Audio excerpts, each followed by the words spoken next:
Ada orang lagi goblok, ada orang lagi goblok lagi. Mana sih dia?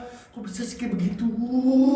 Oke, jadi hari ini gue pengen bahas satu YouTuber yang masuk penjara, yang lagi trending topik juga, yang lagi booming dan banyak bilang kayak, "Weh, tanggapan lu kayak gimana, weh, tentang kayak gitu? Weh, gimana, weh?" Ya, karena banyak yang nanya kayak tanggapan gue seperti apa ya. Masa gue diemin kayak warga-warganet tercintain, masa gue diemin gue kacain? Enggak, gue gak mau kasih tahu tanggapan gue. Ya enggak, gue mah orangnya baik, berhati malaikat gitu kan. Ya gitu, ini menurut pandangan gue aja. Jadi jangan bilang kayak nggak seperti itu, weh, kayaknya nggak seperti itu. Ya ini kan tanggapan gue, ya kan. Jadi terserah gue mau bilang apa.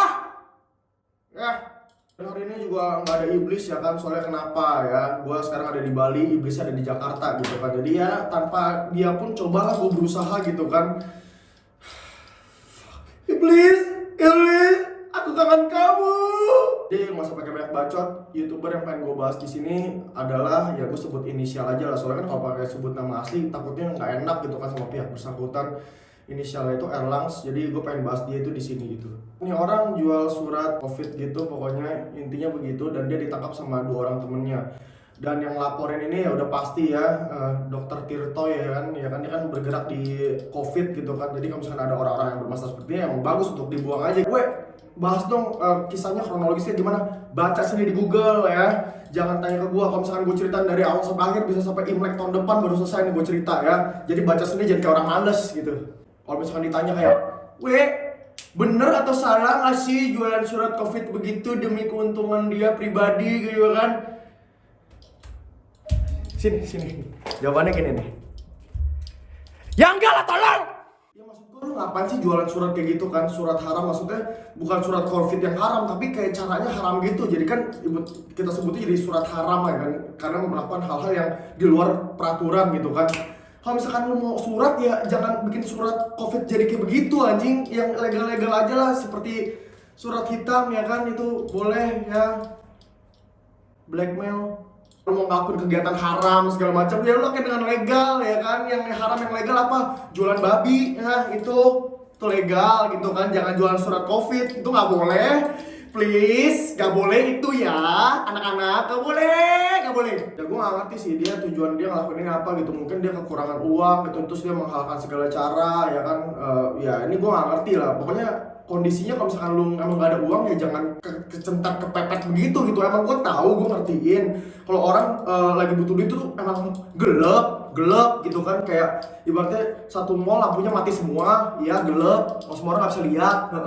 Ya tapi jangan caranya seperti itu dong bos ya. Ya gue ngerti apa di otak dia gitu kan. Soalnya ini COVID lagi naik-naiknya. Sekarang apa yang dibutuhin sama orang-orang yang mau pergi-pergi gitu kan, pakai domestik segala macam, penerbangan. Ya soalnya semua sekarang lagi butuh surat COVID seperti itu untuk bisa lulus sensor terbang ya kan. Dari dia jual surat itu seharga 600.000 gitu kan. Ya mendingan lu daripada, ini gue kasih tau ke lu pada ya, lu jangan berpikir seperti orang bodoh ngentot kayak cuman gara-gara lu cuma beda 300.000. Kalau soalnya dia jual suratnya tuh 600.000. Kalau misalkan lu swab beneran 900.000 cuma beda 300.000, tapi lu mau namanya mengorbankan reputasi lu gitu kan ya sebagai pembeli misalkan gitu. Janganlah gitu kan, ya udah swab aja. Tujuannya misalkan mau liburan nih, lu terus lu swab seharga misalkan 900.000, terus lu mau minimalisir. Jangan liburan emang harus keluar biaya. Semua orang tuh mana mau sih kayak direpotin ya. Ya ini untuk kepentingan semua orang gitu kan, jangan jadi egois ya. Gue tau lah keunggulannya misalkan lu sebagai pembeli. Jadi gue kasih tahu untuk lu semua tuh jangan berlaku bodoh gitu kan beli surat palsu. Kalau misalkan dia mah ya udahlah biarin aja, maksudnya kayak ya emang dia lagi yang butuh duit, jadi kayak ya ngalih segala cara. Cuman gue di sini di video ini gue cuma pengen kasih tau lu pada, lu jangan jadi orang bodoh. Kayak maksudnya ya emang keunggulan lu beli dari surat palsu itu lu ngetes ya, lu udah hasilnya pasti negatif gitu kan. Jadi lu nggak usah takut mau positif mau negatif, ya hasilnya udah pasti negatif gitu. Jadi lu lulus gitu kan tanpa harus lu dicolok-colok ya kan, ya lu udah lulus aja gitu. Tapi lu nggak mikirin, lu nggak ada manusianya men kalau kayak gitu. Lu misalkan lu pakai surat palsu, ternyata lu positif, terus lu carrier gitu kan ke pesawat, lu nggak mikirin apa orang-orang di pesawat yang kena corona gara-gara lu anjing, gara-gara tingkat keegoisan lu.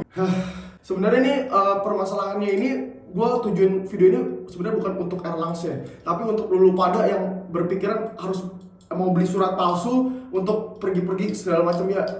Fuck man, please no. Sekarang maksud gue kita semua lagi merangin corona, semua bisnis semua lagi pada hancur gara-gara corona ini. Kita lagi merangin corona, tapi lu yang membuka ya akses untuk orang-orang ini menjadi tambah bodoh anjing ya. Si inisial Erlangs ini janganlah please, misalkan PSBB diadakan lagi segala macam, semua komplain, PSBB ada lagi gimana nih segala macam, bisnis gua terus apa yang harus gua lakuin soalnya gua nggak ada uang nih ya. Lu orang-orang kayak gini pasti juga kayak apa sih PSBB kayak gini ya, semua orang nggak suka lah PSBB, tapi ada orang-orang kayak gini yang bikin PSBB tambah lama, dia ngeluh tapi dia ngelakuin hal bodoh anjing, jualin surat PCR kayak gitu. Ntar banyak yang nanya ke gue kayak, weh Erlangs kan temen lu, kayak udah pernah collab video bareng, kok sekarang lu bahas jadi video ini segala macam. Bro, kalau misalkan emang teman dekat gue dari awal gue udah kasih tahu anjing, dia aja gue nggak tahu dia ngelakuin hal ini ngentot. Kalau misalkan temen gue emang temen dekat, dia pasti cerita lah sama gue terus segala macam, udah pasti gue keplakin palanya anjing, gue lemparin pakai ini aja lah. Emosi gue, ya udah pasti ya gue ingetin gitu kan. Ini maksud gue kalau misalkan orang udah sampai separah ini, menurut gue ya udah nggak layak untuk ditemenin men. Maksudnya lu tuh bukan manusia banget, kayak lu serakah banget ngetot Firaun anjing. Covid ini menurut gue udah isu yang parah banget, bukan isu lagi sih, yang udah kejadian sih ngentot. Maksud gue aja kemarin mau pergi ke Bali, gue udah beli tiket segala macam dari Jojo Hari, itu cuma rapid doang. Tiba-tiba di tengah-tengah pemerintahan daerah Bali bilang harus swab. Ya semua orang bete sih di situ, cuman ada maksud di balik itu. Kalau misalkan cuma rapid doang, semua orang New Year semua ke Bali ngentot. Bali bisa jadi kota pulau corona anjing, bukan pulau dewasa lagi anjing. Udah tahu Bali, kita mendingan kita jaga aja anjing. Maksud gue nggak apa-apa direpotin gitu kan. Kalau misalkan gue tiba-tiba swab, gue tiba-tiba positif, ya itu untuk gue tahu sendiri kayak, wah berarti kondisi badan gue jadi lagi nggak baik nih segala macam. Itu untuk kepentingan diri sendiri, bukan kayak kepentingan gue mau rekresi gue ke Bali, misalkan gue hancurin Bali, gue positif mau negatif, pokoknya gue datang aja dulu anjing ya. Ngerugiin orang bos gitu kan, kayak kasus makin lama makin bertambah segala macem. Wah fuck man. Pemerintah pun juga kayak udah tahu lah ini yang terbaik untuk negaranya, ya udah pastilah kita tinggal dukung aja. Tapi kalau misalkan emang terlalu ngehe kayak kemarin, kayak korupsi bansos gitu kan menteri, ya itu sorry to say ngentot. Adalah hal-hal yang harus kita perangin, kita maju sama, ada kala dimana kita harus kritik supaya menjadi lebih baik gitu. Jadi itu aja sih apa yang pengen gue sampaikan. Intinya satu sih, lu mau bisnis boleh tapi jangan ngerugiin orang lain, itu doang. Dan lu semua yang jadi buyersnya, pembelinya jangan mau dibodohin juga. Lu pikirin resiko apa yang bakal lu tanggung kalau misalkan lu ngelakuin hal itu. Udah segitu aja video dari gua, semoga tidak bermanfaat. Oke?